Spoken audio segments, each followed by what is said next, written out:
5 sonidos de videojuegos que viven en tu cabeza.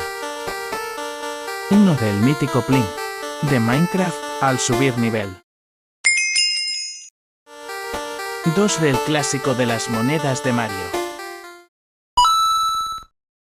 3 del doloroso Off.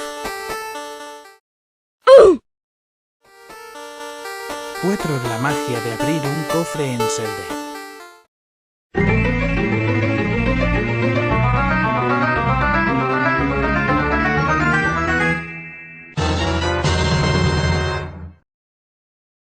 5 la intro que marcó tu infancia.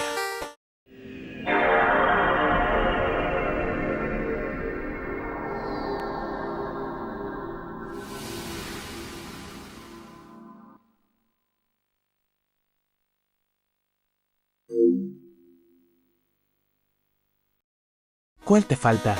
Comenta tu favorito.